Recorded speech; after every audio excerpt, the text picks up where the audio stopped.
Hello everybody, this is Dr. Mark here, and today I want to discuss what I consider to be the 5 best dog breeds for single women living alone.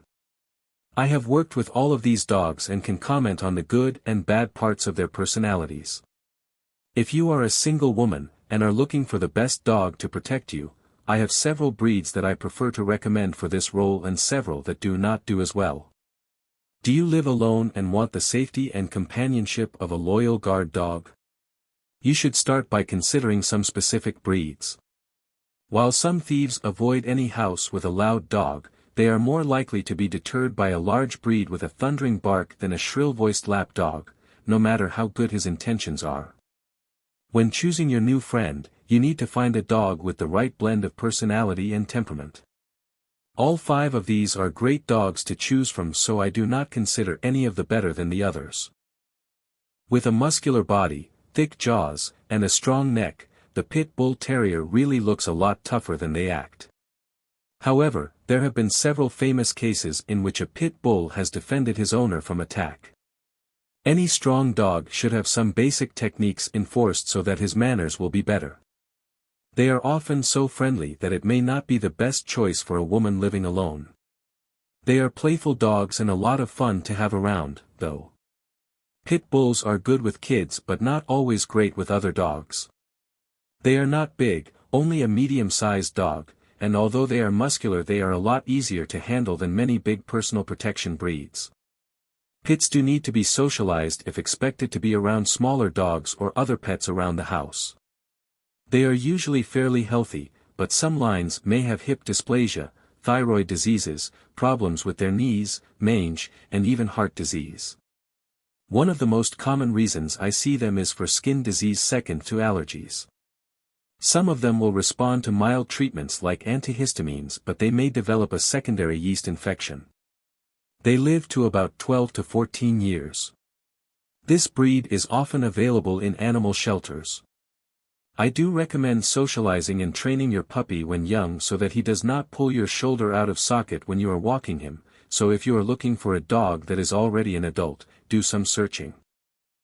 The German Shepherd dog is versatile and a great choice for a woman living alone. These dogs have a deep bark, and although they are one of the most popular pets in the US, they still have a fierce reputation because of their reputation with the army and police. Almost all home invaders would avoid a household with one of these dogs serving guard duty. This tall dog usually weighs up to about 90 pounds and is often used as a guard or a service dog, as well as a drug and bomb sniffer. If you are getting a dog to share your house, be sure to ask the breeder about the parents' lines. Working dogs are a little more energetic than some people want and may be too much to handle until they get older. The black and tan variety is what most of us think of when we see a shepherd, but they are also available in solid black or white coat and several other colors. They are intelligent, loyal, and, if well socialized, are good with new house visitors. They do have some serious health issues, and if you are looking for a dog to provide companionship as well as protection, you must be sure that the line you choose has fewer problems. About 1/5 of the dogs in this breed have hip dysplasia or other orthopedic diseases. Some lines that are selected to have a sloping back are even more likely to have problems. They are prone to bloating, ear infections, hemophilia, and some other less common diseases. Parents should be x-rayed so there is less chance of hip and elbow dysplasia, and their eyes should be examined by a veterinary ophthalmologist. German Shepherd dogs live to be about 10 or 11 years old but may suffer from arthritis their last few years. Dobermans were actually developed for use as a personal protection dog, so they are a great choice for a single woman that needs a loyal, one-person pet. Personal protection dogs consider their guarding duties their ultimate goal. They are one of the most intelligent breeds out there, are easy to train, and will learn their guard role quite easily. Like all of the other dogs on this list, they have been accused of being too aggressive. The aggression shown by this breed is usually only for strangers, however, and if properly socialized, then that is unlikely to become a problem. Only about 5% of the reported dog bites each year are blamed on Dobermans.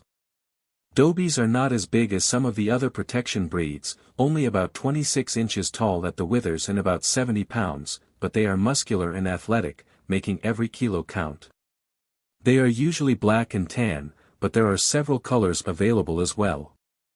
The intense selection process involved in developing the Doberman may be responsible for the breed's health problems.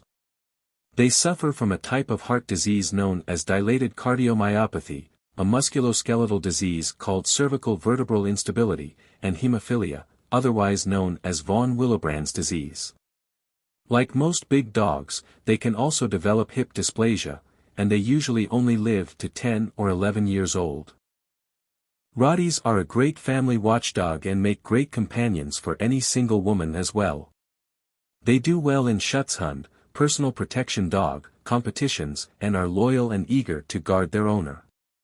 They are big, up to about 130 pounds, so if you are very small, you may need to consider another dog. If you choose this breed as a companion, take the size into consideration.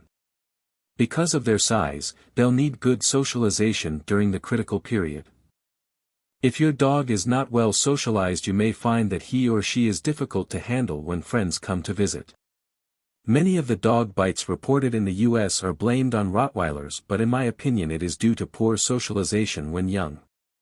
When your puppy is young and still in the sensitive socialization stage, he should meet as many strangers as possible. Rottweiler health problems are typical for a big dog: hip dysplasia, arthritis, bloat, and some forms of cancer.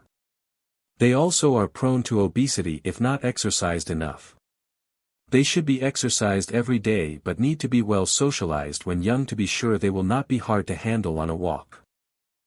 Whether you choose to believe that this dog earned his name from using his front paws or was just named after a similar breed, the Boxer is a great dog.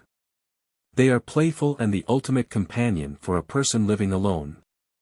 They are also affectionate, good with other pets like cats, great barkers, and make good watchdogs. Boxers are famous for their wiggle when meeting up with their family after a long break, or after an agonizingly long 5-minute separation. According to Stanley Coren's ratings, they are not very intelligent. However, anyone who has ever worked with this breed using positive reinforcement methods will surely disagree. They are stocky but usually only weigh about 60 pounds. Their short hair can be fawn or brindle, and they can usually be identified because of their famous blunt face and underbite. Some dogs are white, but I do not recommend them as guard dogs. Boxers do have some health problems. They are prone to cancer and die quite young, usually at only 9 or 10 years old. Their conformation, the brachycephalic head, wider than it is long, makes heat and humidity difficult for them. They also have heart problems, several types of eye diseases, and are prone to bloat and hip dysplasia, like most large dogs. If you can deal with some of the health issues, they are excellent companions, efficient guards, and good around other pets. Dobies and Boxers can both be good apartment dogs, but if you live in an apartment with weight restrictions, my first choice would be to look for a Bull Terrier. They are mellow dogs, and have been bred for many years to not be aggressive, but they do look like guards. Be sure to look at the parents before you buy the dog, since some of them can be quite large, perhaps over the weight that you are allowed. Another good choice is the standard Schnauzer. They are best for a very active person, so if you get out a lot, they will love to go for walks or runs. They tend to bark a lot when they hear anything unusual, so it might not be the best choice if you have neighbors that complain a lot. Many of the medium-sized terriers are good choices too, but you do have to worry about the barking. Although I listed purebreds in the first 5, crossbred dogs can also be a great source of protection. If you are looking for a loyal pet to help with your personal protection, ask about a crossbred Rottie, Boxer, or German Shepherd dog at your local shelter. There are usually plenty available since small dogs tend to go quickly, and the large dogs like Rott crosses are often euthanized due to a lack of a home. A lot of dogs will adapt and sleep all day if left alone, but none of these dogs I list here are on the suggested list for dog breeds for someone who works outside of the house all day. These dogs all need exercise and engagement. If you decide on one of these breeds but do not have time to exercise your dog 3 times a day, you should seriously consider finding a dog walker. If you have a demanding job that doesn't afford you much time at home and still want a dog for protection, you need to decide what is most important. Part of it is size, of course, as no matter how good a watchdog is, if he or she is too small, they are just not going to be a good guard. I have heard stories over the years of Min Pins and Chihuahuas alerting their owners, but if the thief wants in, he is just going to drop kick the dog and get them out of his way. I would never recommend any small dog as a guard, even a good watchdog that barks a lot. The next thing I would suggest you stay away from are white dogs. A livestock guard dog like a Great Pyrenees is an excellent guard, but just does not have the respect that a Dobie or Rottie has among criminals who are breaking into houses. Maltese, despite being one of my favorite dog breeds, have 2 strikes against them. Some breeds are certainly large enough to be guards but are just too friendly with strangers. Labrador Retrievers and Siberian Huskies are often like that. Golden Retrievers also have that reputation, as do Irish Setters. There are some individuals that will be a great guard, but you will not even know until the dog is an adult. Thank you for watching. I am a veterinarian with over 40 years of experience with dogs and cats, exotics, poultry, and livestock of many types. If the information in this video was helpful, please give it a like so that it can reach more viewers, and if you know any other dog families that need to know this information, please share it. Be sure to subscribe too if you want more information on dog health issues. If you prefer to read this information, you can find my articles at pethelpful.com. If you have any health problems with your dog and need some information, please contact me at my Ask a Vet column at pethelpful.com.